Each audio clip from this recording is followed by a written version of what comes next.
আসসালামু আলাইকুম সম্মানিত ভিউয়ার্স, কেমন আছেন? আশা করি সবাই ভালো আছেন। আবারও নতুন একটি বিষয় নিয়ে আপনাদের সামনে হাজির হয়েছি।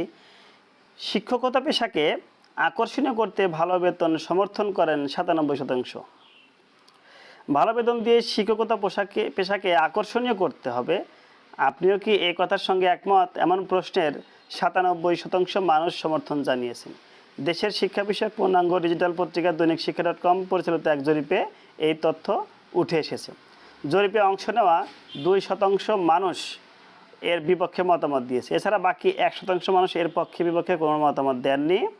দৈনিক শিক্ষা.com পরিচালিত এই জরিপে অংশ নিয়েছেন মোট ১০,৫৩৮ জন ইন্টারনেট ব্যবহারকারী। হ্যাঁ ভোট দিয়েছেন ১০,২৫৩ জন এবং না ভোট দিয়েছেন ২২৭ জন।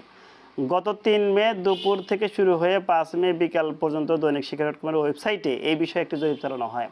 জরিপের প্রশ্নটি ছিল, ভালো বেতন দিয়ে শিক্ষকতা পেশাকে আকর্ষণীয় করতে আপনি কি একমত? এই জরিপে হ্যাঁ এবং না এর পাশাপাশি মন্তব্য নিয়ে আরেকটি ঘর ছিল। এর আগে ঢাকা বিশ্ববিদ্যালয়ের অধ্যাপক কামরুল হাসান মামুন ৩ মে নিজের ভেরিফাইড ফেসবুক আইডিতে দেয়া এক পোস্টে লেখেন, শুনলাম আগামী বাজেটে নাকি শিক্ষায় সর্বোচ্চ বরাদ্দ দেওয়া হবে। সর্বোচ্চ তো আগেও দেওয়া হতো। মূল কথা হলো সেই সর্বোচ্চ জিডিপির কত শতাংশ? শিক্ষায় বরাদ্দ মাপার সবচেয়ে ভালো ইয়ার্ডস্টিক হলো জিডিপি। ইউনেস্কো বলেছে শিক্ষায় একটি দেশের উচিত তার জিডিপির কমপক্ষে ৬% বা তার বেশি দেয়া। গত আওয়ামী লীগ সরকার তার শেষ বাজেটে বরাদ্দ দিয়েছিল ১.৬৯%। তারপরেও আওয়ামী দল অন্ধরা সেই সরকারকে শিক্ষাবান্ধব বলে আকাশ বাতাস প্রকম্পিত করে ফেলত।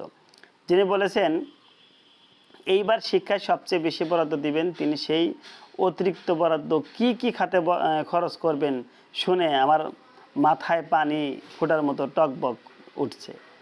তিনি বলেছেন সর্বোচ্চ বরাদ্দের টাকা শিক্ষকদের প্রশিক্ষিত করা, শিক্ষা প্রতিষ্ঠানের অবকাঠামোগত উন্নয়নের জন্য আমরা বেশ কয়েকটি প্রকল্পের আওতায় কাজ শুরু করছি।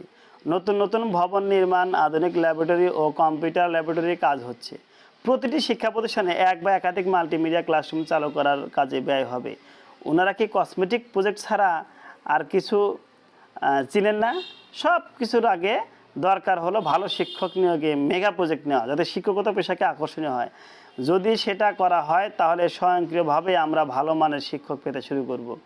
ভালো শিক্ষক নিয়োগের আগে যত কারিগরি করেন না কেন যোগফল প্রায় শূন্যই হবে। এমন প্রশ্নের সূত্র ধরেই প্রশ্ন আসে, ভালো বেতন দিয়ে শিক্ষকতা পেশাকে আকর্ষণীয় করতে হবে